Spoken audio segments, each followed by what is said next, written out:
Welcome to the Foundation Series, your deep dive into startup compensation with industry leaders from across the startup world. Join me, Matt McFarlane, a people operations leader turned compensation specialist, as we uncover the strategies and practices driving success in tech startups around the world.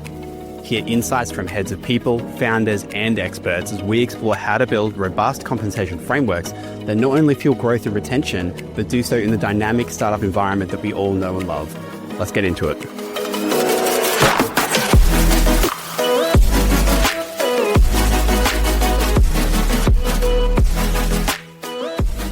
Today's episode is one I've been genuinely excited to record.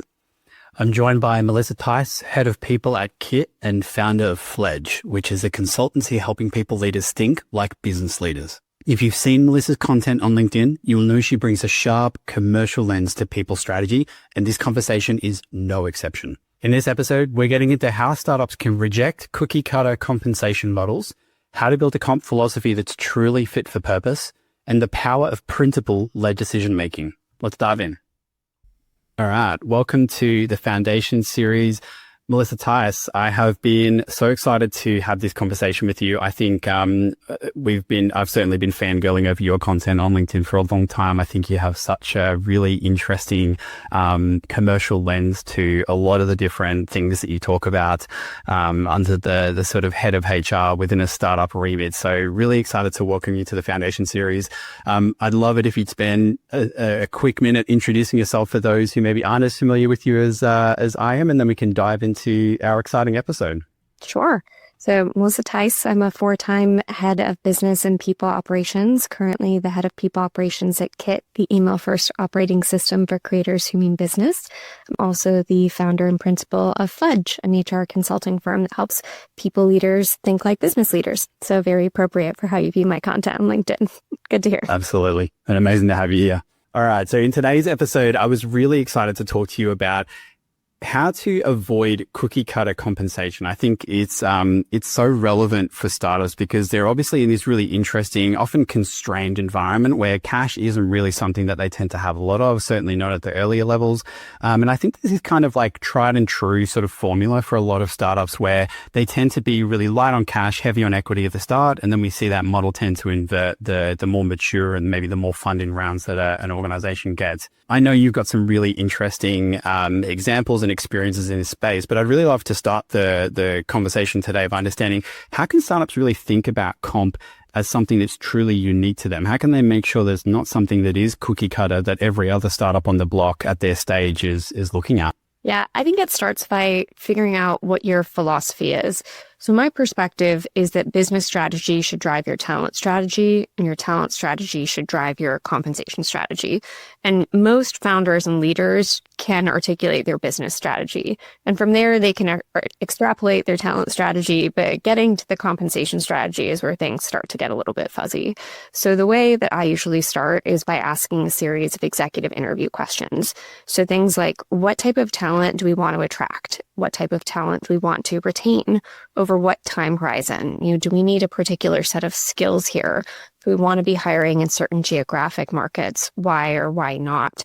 Under what conditions does our compensation need to be financially feasible? Do we want our compensation to drive any type of cultural behaviors? Like, do we want it to drive collectivism? Do we want it to drive individualism?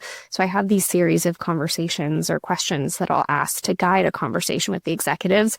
And it's fascinating to hear them disagree with each other about these topics that they've never discussed at the root before. They've just debated the outcomes of, like it's signing bonus, yes or no, or like this, yes or no. And so to really get to the root. And so I have people translate that into like 5 to 8 compensation design principles. And once you have your design principles, it becomes this framework, almost like a litmus test that you use to design or refine every single compensation, pay practice or pay policy from there. Yeah, I love that. And I agree so much. It's, rather than trying to debate the relevance of a particular outcome, it's like, let's go back to, this sort of core foundational truth that we hold around how pay should work and how can that inform the decision that we make. How do you tend to I mean, these, even at that level, I tend to find there can be a little bit of, disagreement and some really good, robust discussion. What do you tend to find is a great way to ultimately land in a place that's a little bit more harmonious and where we've got these kind of 5 to 8 design principles? Amongst the leadership team, you mean? Yeah. Yeah, I think one is just understanding the decision-making process at the executive team as a whole. Like, are they a consensus-based group, or do they vote? Is it founder-driven? Like, what are their principles for decision-making generally? And then apply that for their philosophy for disagree and commit. And sometimes a framework that I use all the time for decision making is what's called even over. So I'll say, like, how would you value this even over that? And then force people to do a rank order of a series of things. But oftentimes you can find a series of principles that just get at different concepts or different ideas that can work harmoniously together, that don't compete with one another. They're just getting at different ideas or perspectives. And as long as an executive can see themselves represented in that perspective, that's what's most important. But at the end of the day, if you can't get full consensus, most companies, especially if we're talking about startups, they should reflect the founder and CEO, right? And if it's a set of founders, they have a set of practices, or they should work with a founder counselor to figure out how to mediate disagreements amongst themselves. But I've generally been pretty successful at being able to whittle it down to 5 to 8 design principles. And then that is like the framework for everything that we do from there. It makes it a lot easier to have the conversations about specific pay practices and pay policies. Yeah, I love that, that even or. Can we sort of dive into that a little bit more? I'd love, I don't know if you've got like a recent example where this is something you've applied and how that's worked, but how does it sort of work in practice? How have you helped it sort of, tie break on some of these decisions? Yeah, I mean, if we were talking about budgeting and like in terms of how you would distribute your compensation, oftentimes it comes up to like, how are we distributing our compensation? How are we distributing it to new hires versus to existing team members for market-based compensation versus internal equity? And you might say, like, how are we going to value this? Are we going to give compensation to a new hire even over an existing team member? And if people can't decide on that and they're like, well, it kind of depends, like a random new hire, no, compared to, an existing average performer, but a great new hire who comes with a referral even over a low performer. And then you start to tease it out. And it's like, okay, so our concept here is that we're going to, be willing to negotiate on compensation for new hires if they have strong yeses in, 3/4 of their scorecards or more, and not in other situations. But we would never place them above an existing team member unless that existing team member was not meeting expectations. And you don't always need to get that granular, right?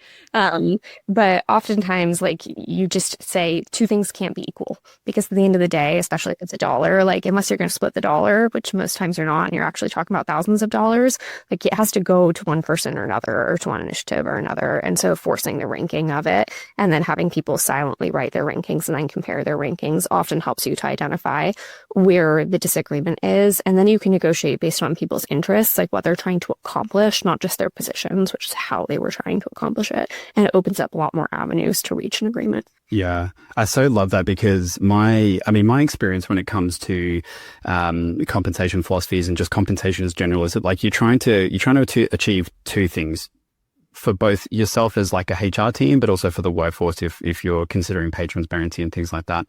One is you really want to be clear about what it is that you are trying to pay as a company. And the second is you really want to be consistent. And I think even if the executive team is getting is this really granular level, it's such a great way to form the sort of practices and just define and get clear and aligned around how these things are going to work in practice, so that when you are rolling it out, it is something you can just adhere to or start to iterate on if it's no longer meeting some of the core guiding principles. But yeah, I love that approach and that framework. I think that would probably be something that I would definitely adopt to help resolve some of the issues that I see come up in guiding principle setting processes. Yeah, absolutely. And it's easier to share your guiding principles with a larger audience, both internal and external, than some of these more granular decisions. So you can decide still like where you want to be in terms of transparency. And again, this kind of comes down to one of your principles in terms of transparency. But I often think about compensation transparency as being a team member being able to answer, why am I paid? What am I paid? what do I actually earn and how do I earn more over time? So why, what, how? And they can answer that at different levels at different companies, but they should fundamentally be able to answer those three questions everywhere.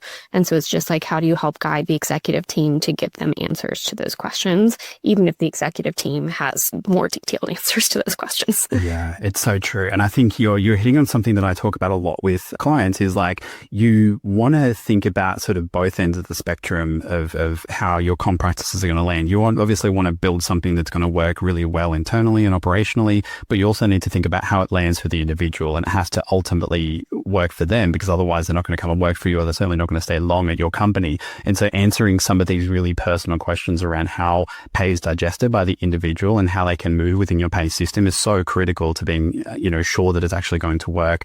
And yes, being really honed in and dialed into the business model and the funding strategy and those sorts of things about your company are relevant to forming your pay practices. Actually, thinking of the human in the loop and how they actually interact with that is just as critical. Speaking of which, I think this sort of next question that I have really gets to the core of how I think you can make your pay practices work really effectively for you. I often advocate for companies with nothing in place when it comes to comp philosophy to just document what they have. Like, everyone kind of does something already when it comes to comp philosophies or comp practices. How often they refresh them, how often they do pay reviews, how someone might get a pay increase, those sorts of questions that typically companies have a readily available answer to. But this next part is really around how to actually kind of supercharge that and turn it into something that works effectively for you. It's actually about like the comp design piece. Let's talk about how we actually translate business model or funding strategy or these talent priorities into the actual compensation principles that shape the pay practices. I'd love to, maybe hear some examples from you around how this has worked in the past and some ways in which the audience might be able to apply that. Yeah, absolutely. So I think it really does come back to business strategy drives talent strategy drives compensation strategy. And one thing I fundamentally believe about talent strategy, which is controversial and I don't think it should be, is a really good talent strategy should compel and repel. It should actively draw in people who will ultimately be really successful at your organization, but it should also push away people who will not be successful at your organization. You're not trying to appeal to everyone under the sun. Your compensation philosophy, your employer brand, how you do your performance reviews, it will turn off some people, and that is okay. You're not trying to please everyone. You never will. So I think you just need to accept that first and foremost. But then think about, like, what are you trying to accomplish as a business, and who do you really need to be able to accomplish that from a talent perspective? So using some specific examples. So a company that I worked at quite a while ago now, Quorum, we were founded on Harvard's college campus by 2 undergrads. The initial team of 10 was almost entirely college dropouts that anticipated going back to college at some point. And the software was government affairs software at the time, serving almost exclusively early career individuals, serving legislators on Capitol Hill. And so the idea is that we wanted really high-powered, high-talent people who wanted exposure to other high-powered, high-talent people, and were willing to work extremely long hours for low pay. That was the pitch. And that's clearly not going to appeal to everyone. And we're like, okay, like, how do we draw that in? And so what we did is we developed really strong relationships with top tier universities. We ran an excessively large internship program for the size of the company as a whole. We did intentionally choose to offer a paid internship program, a fairly well-paid internship program, when a lot of the White House internships and others in Washington, D.C. are unpaid internships, which makes them financially inaccessible, particularly from people from lower socioeconomic brackets. So we were appealing to people on financial aid at top tier universities in lower socioeconomic brackets, willing to work for little amounts, but not able to work for nothing, like some of their higher socioeconomic status peers. And we delivered them a really amazing communal experience. They lived in these houses in Friendship Heights with the software engineers, with each other. It was like the college experience expanded into a work experience. And then when we offered them full-time jobs, we intentionally paid at the 25th percentile, because this was a bootstrapped company funded on almost nothing, literally a shoestring budget. We actually did Rover, the old school version of Rover, and like used dogs that stayed with the engineers during the day to help fund the company. Like, that's how much money this company had. And we were open about it, right? Like we published the compensation on the job description long before it was legally required. And that strategy made sense for that context with the type of person that we were trying to appeal to. And we were open about it. Now, if you went out and said on LinkedIn, like, we're intentionally paying the 25th percentile, people would be like, what? That is wild. Why would you do that? But for a company that wanted early career talent, it was okay with turnover because the industry had high turnover. The value prop was exposure and opportunity. And we were specifically offering an incentive short term that other opportunities didn't offer. And we're clear about the long-term rewards. And as a bootstrap company, your equity stake was larger than what you would get at a venture backed company, and it wouldn't be diluted. There was something there for the right type of person. And so that's one example.